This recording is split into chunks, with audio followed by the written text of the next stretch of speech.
ಪುತ್ತೂರಿನ ಅಪಾಯಕಾರಿ ಕಟ್ಟಡವೊಂದರಲ್ಲಿ ಹೋಟೆಲ್ ಒಂದು ಅನಧಿಕೃತವಾಗಿ ಕಾರ್ಯಾಚರಿಸ್ತಾ ಇದೆ ಎನ್ನುವ ಆರೋಪದ ಹಿನ್ನೆಲೆ ಬಂಟ್ವಾಳ ನ್ಯಾಯಾಲಯವೇ ಇದೀಗ ಆದೇಶವನ್ನು ಕೊಟ್ಟು ಹೋಟೆಲನ್ನು ಮುಚ್ಚಿಸಿದಂತಹ ಘಟನೆ ಪುತ್ತೂರಿನಲ್ಲಿ ನಡೆದಿದೆ.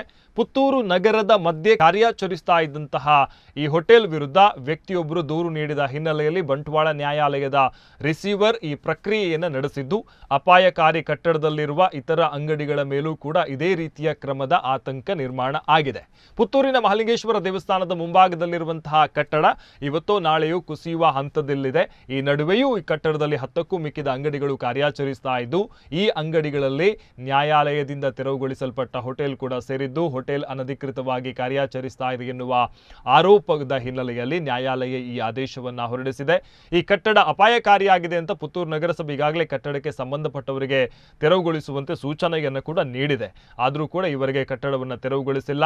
ಇನ್ನು ಈ ಹೋಟೆಲನ್ನು ತೆರವುಗೊಳಿಸುವಂತಹ ಸಂದರ್ಭದಲ್ಲಿ ಹೋಟೆಲ್ ಮಾಲಕರು ಒಂದಷ್ಟು ಪಟ್ಟನ್ನು ಹಿಡಿದಂತಹ ಘಟನೆ ಕೂಡ ನಡೆದಿತ್ತು. ನಾವು ತೆರವುಗೊಳಿಸುವುದಿಲ್ಲ, ನಾವು ಅದಕ್ಕೆ ಬೇಕಾದಂಥ ವ್ಯವಸ್ಥೆಗಳನ್ನು ಮಾಡಿದ್ದೇವೆ ಮತ್ತು ಪ್ರಮುಖವಾಗಿ ನಮ್ಮಲ್ಲಿ ಲಂಚವನ್ನು ಕೂಡ ಕೇಳಿದ್ದಾರೆ. ನ್ಯಾಯಾಲಯದಿಂದ ನೇಮಿಸಲ್ಪಟ್ಟಂಥ ರಿಸೀವರ್ ನಮ್ಮ ಬಳಿ 5 ಲಕ್ಷ ರೂಪಾಯಿ ಲಂಚ ಕೇಳಿದ್ರು, ಹಣ ನೀಡದೆ ದ್ವೇಷದಲ್ಲಿ ಕ್ರಮ ಕೈಗೊಂಡಿದ್ದಾರೆ ಅನ್ನುವಂಥ ಆರೋಪವನ್ನು ಕೂಡ ಆ ಹೋಟೆಲ್ನ ಮಾಲಕಿ ಮಾಡಿದ್ದಾರೆ.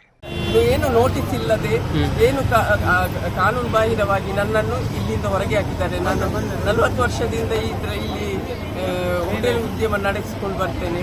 ಟ್ಯಾಕ್ಸ್ ಕಟ್ತಾ ಇದ್ದೇನೆ, ಬಿಲ್ಡಿಂಗ್ ಟ್ಯಾಕ್ಸ್ ಕಟ್ತಾ ಇದ್ದೇನೆ.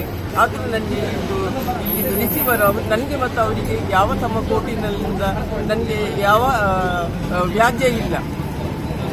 ಅವರವರ ವ್ಯಾಜ್ಯ, ಫ್ಯಾಮಿಲಿ ವ್ಯಾಜ್ಯ ಅವರ ಹತ್ರ ಉಂಟು. ಬಿಲ್ಡಿಂಗ್ ಸರಿ ಇಲ್ಲ ಅಂತ ಹೇಳಿ ನನ್ನನ್ನು ಒಬ್ಬಳನ್ನೇ ಇಲ್ಲಿಂದ ಎಬ್ಬಿಸ್ತಾ ಇದ್ದಾರೆ. ಅವನು ನನ್ನ ಹತ್ರ ತುಂಬ ರಿಸೀವರ್ ನನ್ನ ಹತ್ರ ತುಂಬ ಹಣ ಡಿಮಾಂಡ್ ಮಾಡಿದ್ದಾನೆ. ಕೊಡಲಿಲ್ಲದಕ್ಕೆ ಇದು ಮಾಡಿದೆ. ನಿಮ್ಮ ಅಂಗಡಿ ಮಾತ್ರ, ಬಾಕಿ ಅಂಗಡಿ ಅಲ್ಲ ಯಾವುದಿಲ್ಲ. ಅಲ್ಲ, ಏನ್ ರೀಸನ್ ಅಂತ? ಬಿಲ್ಡಿಂಗ್ ಸರಿ ಇಲ್ಲ, ಬಿಲ್ಡಿಂಗ್ ಸರಿ ಇಲ್ಲ ಅಂತ. ಬಿಲ್ಡಿಂಗ್ ಸರಿ ಇಲ್ಲದ್ರೆ ಎಲ್ಲರಲ್ಲ ಇದ್ದಿದ್ದು. ನನ್ನನ್ನು ಒಬ್ಬಳನ್ನೇ ಯಾಕೆ ಮಾಡಿ? 40 ವರ್ಷದಿಂದ ವ್ಯಾಪಾರ ಮಾಡ್ತಾ ಇದ್ದೇನೆ, ಟ್ಯಾಕ್ಸ್ ಕಟ್ತಾ ಇದ್ದೇನೆ, ಅಗ್ರಿಮೆಂಟ್ ಆಗಿದೆ ನನಗೆ.